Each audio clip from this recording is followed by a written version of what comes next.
We've positioned ourselves very firmly as a human rights focused administration.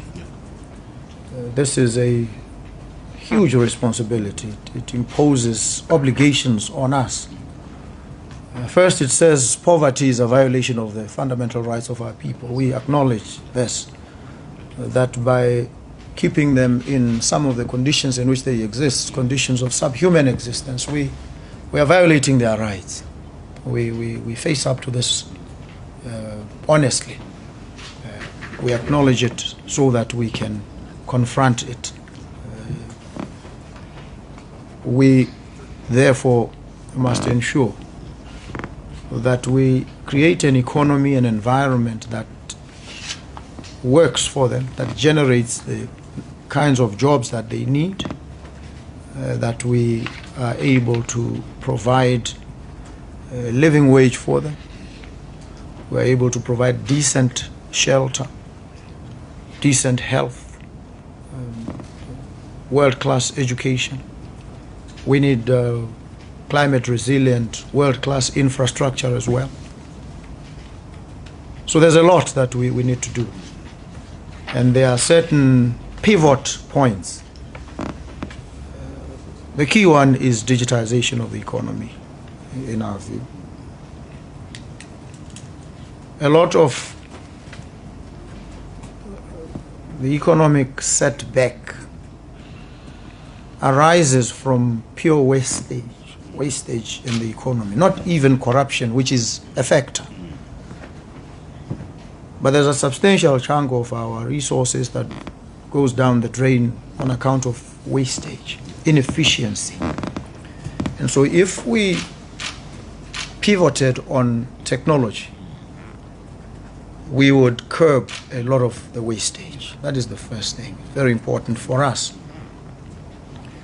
The second is that technology would enable us to communicate easily, effectively, and therefore be more open and transparent to the people.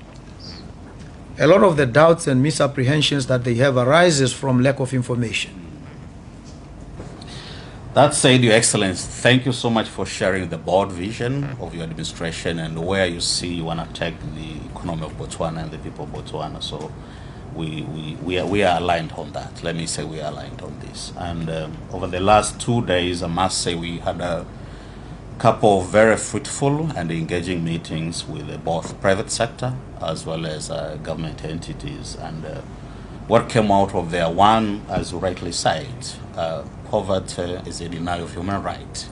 And for us to move forward on that, we need to change how the economy of Botswana is composed. So there was a very strong echoes from all the parties that we met, be it private sector or public governments, on the need for structural transformation of the Botswana economy. So we really thank you for that. We also have heard loud and clear from the Minister of Finance, where we met with the PS, the need to make sure that we get our fiscals right so that we can better serve the people of Botswana in their fight against poverty.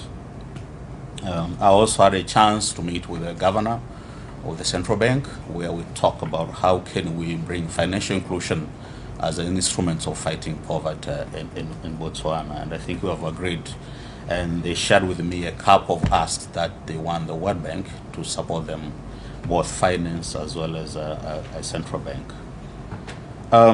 Your Excellency, you put it very well, that there is no way we can defeat this problem of poverty just by doing business as usual. So I'm pleased to say your administration is coming at a very right time, because this is spring.